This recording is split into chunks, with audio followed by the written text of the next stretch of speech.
DreAllDay.com. You're now tuned into the show where you learn the discipline to show up day after day, to do the work, the confidence to put yourself out there boldly and authentically, and the mental toughness to continue showing up, doing the work, putting yourself out there even when the success you've expected to achieve has yet to be achieved. And on top of all this, you get a huge dose of personal initiative. That is the go-getter energy that moves any one of us, including yourself, to go and make things happen instead of waiting for things to happen. And then we put all this together into a series of frameworks, approaches, insights, strategies, and techniques underneath the umbrella of one unifying philosophy that is called Work on Your Game. My name is Dre Baldwin, also known as Dre All Day, and welcome to the show. And today's topic is part 2 of our mini series here. It's part 2 of 2. Can the little guy still make it in America? I've already told you the answer is yes, the little guy can still make it in America, and I'm telling you why the little guy can still make it. I don't need to give any more background on this. Let's just pick it up right here on point number 4. Which is there's more access to resources, more resource access than there's ever been, such as funding, such as other people, such as information, such as knowledge, and such as help with any of these things if you happen to lack them. You have more access to this than you have ever had in history. It is easier to do any of these things than there's ever been. Therefore, it is easier for the little guy to quote unquote make it, because you have access to all these tools that come with it. Whereas 40 years ago, if you didn't have these tools through some type of connection, you may never get them. But now you can get them because of the access. So while not everyone has the same access to funding, everyone does have access to funding. No one is guaranteed to get it just because it's available, but there are more opportunities to get it than there has ever been. When it comes to the exchange of money, for example, there are more ways to exchange money with people than there's ever been. It used to be if you needed to give money to someone or someone give money to you, they had to hand you actual cash. Or then maybe they could do it through depositing money into your bank account. Maybe they could do some type of wire transfer bank to bank. But these things all required a bunch of manual activity, and sometimes you physically going to a place in order to make these things happen, or maybe you physically being in the same place as the person who was trying to give you money, or you trying to give them money. Or they could write you a check and mail it to you, then you get the check, you sign it, you take it to the bank, then you wait for a deposit. It could be 2 weeks before that whole process goes through in a situation like that. But nowadays, you can send somebody money by tapping your phone onto their phone, and now you can exchange money. Or you can send them a text message through Apple Pay or Apple Cash, whatever it's called, and send somebody some money. Or you can go to PayPal and send money, or you can Cash App somebody money. And if someone is buying something from you, you can have a payment link set up and a payment processor, and they can just do the payment. And they just do the payment right there on the spot, and boom, all the money comes through. All of these things can happen right now very easily. So it's very easy to collect money. It's very easy to send money to others. Excuse me. And it's very easy to access money. Back in the days, if you wanted let's say you needed a loan, you wanted some cash to start up a business, or you just wanted some cash, period, for whatever reason, you had to physically go to a bank. You had to sit down with some type of bank manager who had to go through a very legalese set up type of procedure and ask you a bunch of questions and gather a bunch of documentation. And then they had to go to somebody who had to go to somebody. Then the somebody's had to come back, and they came back to you. And this was often not a very quick process, especially if you were coming in fresh off the streets and nobody knows you, and you might not even get it even after all of that effort. These days, you can get money by going online, filling out a quick form, and within 5 minutes, be told, hey, you are approved and you're going to get this funding. It's going to be in your bank account tomorrow. Or you can get this credit card, and not only are we sending it in the mail today, but you can start using the card right now because we're going to give you the number right now. You can start using it 2 minutes from now and go buy something. So it's become very easy. Also, even if you can't go through official is not the right word, but a traditional platform to get funding, for example, you could do something like start up a GoFundMe or any one of those crowdsourcing platforms, and you can ask your friends or ask your audience or just ask the internet to give you money for whatever reason they want to give you money. And if they want to give it to you, they can give it to you. You can start collecting money from people just in general, just because. And it's very easy to do. The point is, when it comes to these resources, a lot of times when people talk about the little man and their ability to make it, people talk about the resources. You may remember former Vice President Kamala Harris during the 2024 campaign. She started talking about giving a $25,000 credit to people who are starting businesses because she claimed that you can't start a business with just $5,000 because the previous credit was $5,000. Well, Kamala has no idea what she's talking about, because you can start a business with $0 depending on what that business is.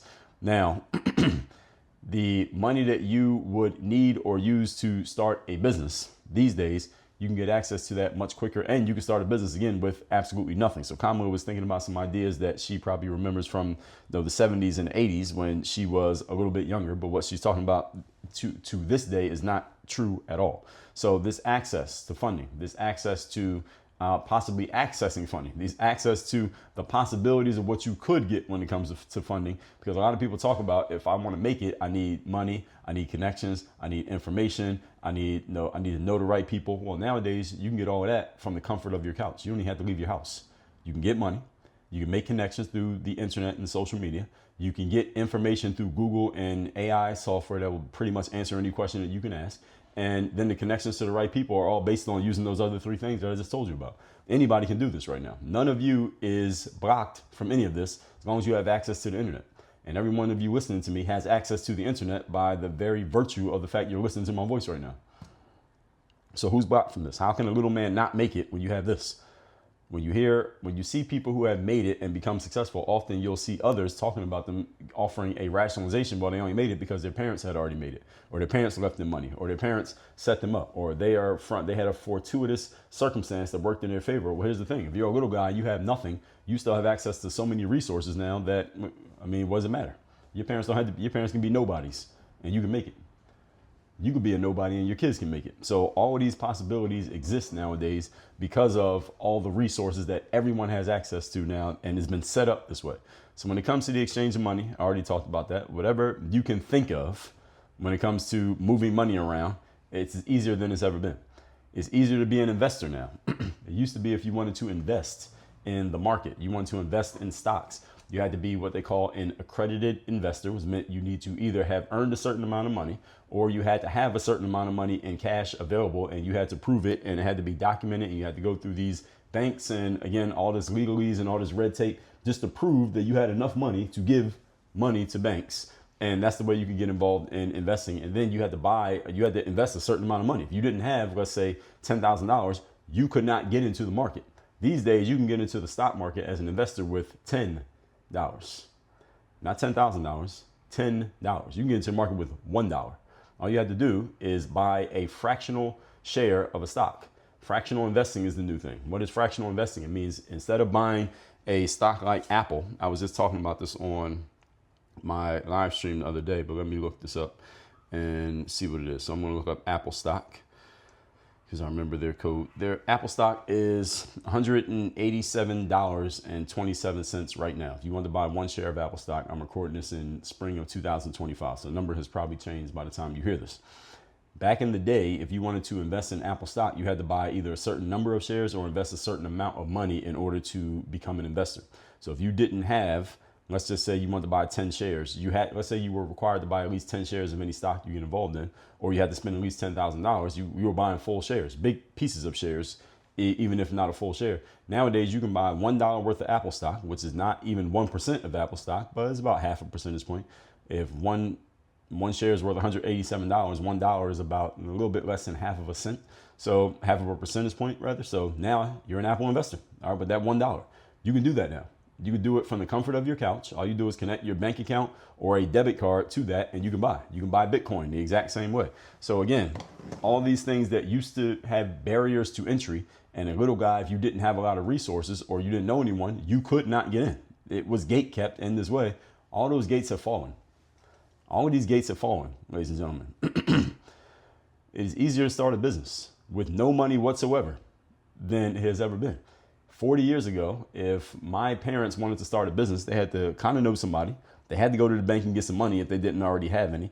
They may have needed a physical location. If they used their, let's say, home as a physical location, you still had to come up with something that you were giving. You had to figure out a way to market and advertise it. So a lot of things they had to do manually with their hands and physically in the presence of other people in order to make it happen. You and I today, regardless of your age, you want to start a business, you can do it right here from your couch on your phone, and you don't have to do anything. Right there on your phone, just type it in. You may not even have to open your mouth and speak.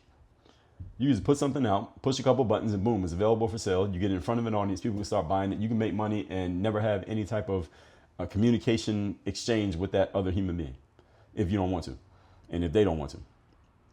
You need no prior expertise. You don't need to read any books. You don't need a big audience to do it. You just need one customer willing to pay you.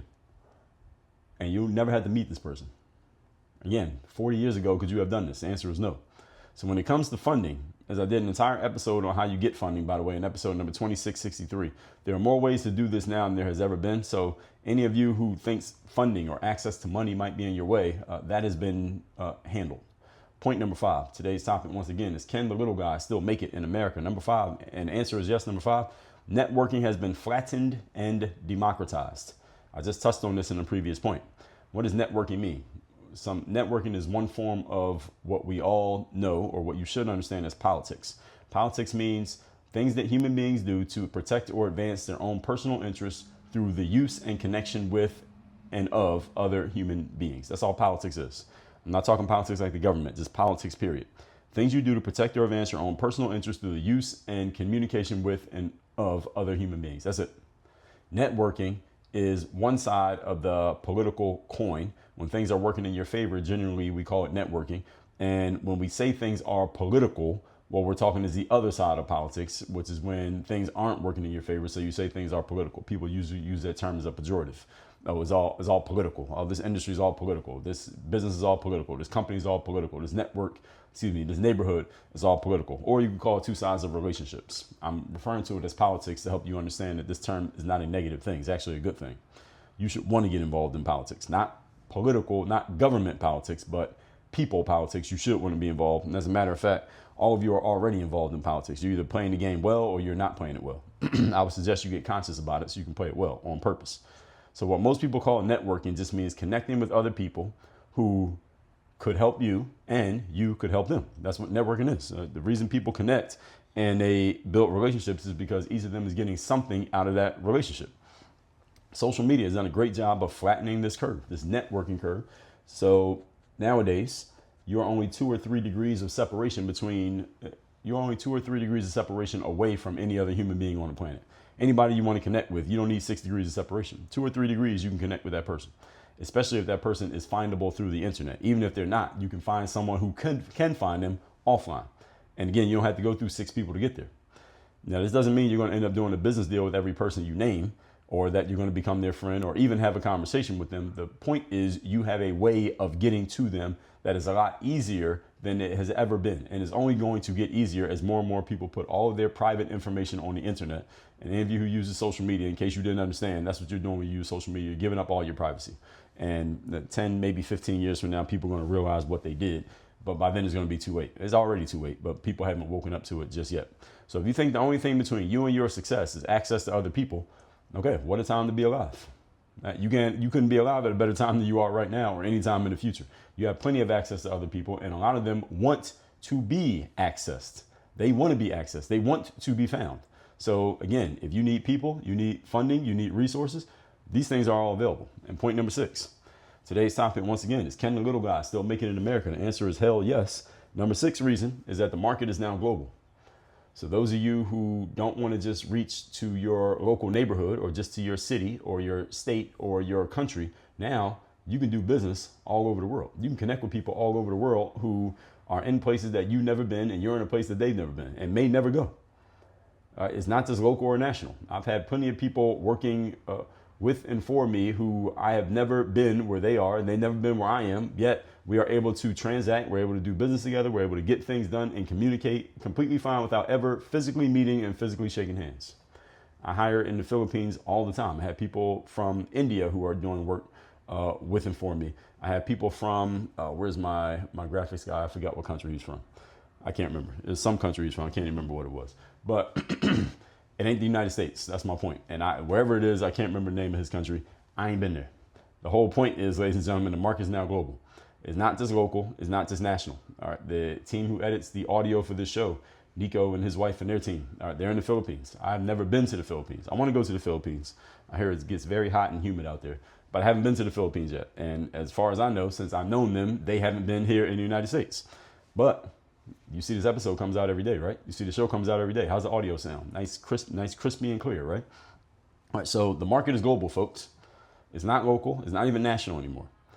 And it is not necessarily so great for certain aspects of life, because there are some people in America who tend to be focused on the bigger picture of the world rather than just focusing on America, which is one of the reasons why Donald Trump came out with this America First thing, and it got a lot of people excited because it seemed like a lot of people who were running the country seemed to be focused on the world rather than on America. So Donald Trump kind of pushed back against that. But in terms of what we're talking about here, the context of what we're talking about here today, because the market is global, you as a salesperson or a business professional trying to make it, you have access to a world's worth of customers, opportunities, people who can help you, information that you can access. You're not limited just to what you can find in your local library like you used to have to go to in 1985.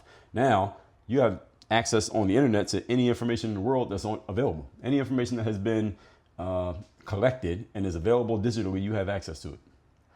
And you don't even have to know what you're looking for. You just got to ask the right question and someone else will tell you what to look for. It used to be, if you didn't know what you were looking for, you went to a library, you talked to a librarian, you tell them what you're kind of looking for, and they would kind of sort of point you in the right direction. And you had to check out 7 books. You had to read all 7 and hope you found the information that you needed. Those of you who are old enough to remember know exactly what I'm talking about. Some of you are under the age of 30 have no idea what I'm talking about. This is the way you used to have to get information. You went to a building, it's called a library, has a whole bunch of books, and you would ask a person who worked there who's very knowledgeable about books, hey, where can I get information on ABC? They would tell you, well, look at these books. You would check all those books out of the library. So you leave the library with like 7 books that you borrowed. You had to read them, literally read the books to see if the information you needed was in there. Maybe it was, maybe it wasn't. You had to bring the books back to the library, and whatever information you got, you had to actually write it down with your hand with a pen and paper. And then you had to take the books back to the library. That was the way we gathered information back in the day. Now all you got to do is open up Google or ChatGPT and ask it a question. It gives you all the information that we used to have to go to the library to get within 30 seconds. So who has an issue of there's not enough information or you don't know what to do? Not anymore. That's not the case anymore, folks. As long as you can connect to the internet and someone else in the world can also connect, you and they can find a way to communicate, and you two can do business together in some way, shape, or form, or just build a relationship. What is coming very soon will be people able to have conversations in different languages with artificial intelligence doing the translation between the two of them. This is coming. Guarantee you it's coming. What does that mean? That means I could be having a conversation with a person in, what's the country where let's say a person who's in France and they speak only French. They do not speak English. And I speak only English. I do not speak French. I can have a conversation with them to where I say something, and in between the time of me saying it and them hearing it, the AI translates exactly what I said in English into perfect French, and they hear it in French. So that person and me can build a relationship, get to know each other and help each other out, even though we don't even speak the same language, because AI has rendered our language barrier completely irrelevant. We're not there yet, but I guarantee you it's on the way. Somebody's working on that right now as we speak. And we know this is true because there are apps out there that when you're traveling the world, if you're in, let's say you're in France and you want to ask a question, but you don't know how to speak French, you can ask the question into an app and the app will speak it out in French to the person. We're just going to speed it up. All that's going to happen is just going to get it faster to where we can have whole conversations like this. And again, this can apply to any language. This is where we're going, ladies and gentlemen. And pretty soon I see the next level this going is to go to something like coding. Any of you who knows how to code, I do not know how to code, but as I learn more and more about automations, I learn the value of coding and why coders are in such high demand. Because the next level of coding is not people just getting faster and better at coding. It's making code that can make code. And oh, by the way, this already exists. ChatGPT can do it, but we need to be even better. The code that makes code works this way. I open up, let's say, Code GPT, or whatever that would be, that makes code for me. I'm going to tell it, hey, here's the workflow that I want to create. It's all online. All of this can be automated. I'm going to go through step by step exactly what I need to be done. And I want you, Code GPT, to create the code for me. All I need you to do is spit it out, tell me where to copy and paste it, and then we will watch the code actually work. And again, the way you can get an answer in 30 seconds from ChatGPT, you're going to get code in 30 seconds. And the person who creates this, they're going to make a lot of money as long as they license and patent it. This is the next thing coming, folks. I'm telling you, all of these things are coming, and this is not to scare you, but actually it should excite you because there's so much opportunity that is coming for people who are thinking about it and jump on the wave when it comes, because this wave is coming, folks. This is not a possible. This is coming, guaranteed. So this is going to open up the market. All of these things that I'm talking about are going to open up the market for anyone who is any form of creator, entrepreneur. You have an enterprising spirit. This is one of the reasons why I told you that these opportunities, not the opportunities, but the work that you're doing now can be laying the foundation for all the opportunity you're going to have in the future. It's one of the reasons why I create as much content as I create, because now this content is going to become an asset that's going to pay me back forever. But the thing is, it doesn't automatically do it. You still got to set up the systems to do it. That's why you got to be thinking about it. But when we talk about the little man, does he have an opportunity to make it? I'm giving you all the possibilities here as to absolutely why. So you got it in yesterday's and you got it here in today's. So let me recap today's class, which is, can a little man still make it in America? The answer is yes. Number 4, access to more funding than ever. Access to, when I say funding, I mean your ability to spend money and your ability to make money is as easy as it has ever been and as quick as it's ever been. Number 5, networking is flattened and democratized, meaning it used to be 6 degrees of separation. Now we only got 2 or 3 degrees of separation. And number 6, the market is now global, not just local and not just national. That means you can connect with anyone, anywhere in the world, as long as they have the internet and you have the internet, and the internet is expanding to where more people have access to it, which means our market is literally global and it really doesn't matter where you live now. You can do business with anybody. All that said, can a little man still make it? Answer is hell yes. But there's some people who don't believe the little man can make it for other reasons, and we're going to do the other side of this conversation in the next 2 episodes of this show. So that's coming tomorrow and the day after. Between now and then, go to workonyourgameuniversity.com, learn how you can work with me together, how you can be the little man who makes it. And as a matter of fact, let's stop being a little man. Let's become the big man or the big woman who creates opportunities for others through your knowledge, expertise, and getting it to the right people. That's all at workonyourgameuniversity.com. Work on your game. Dre, all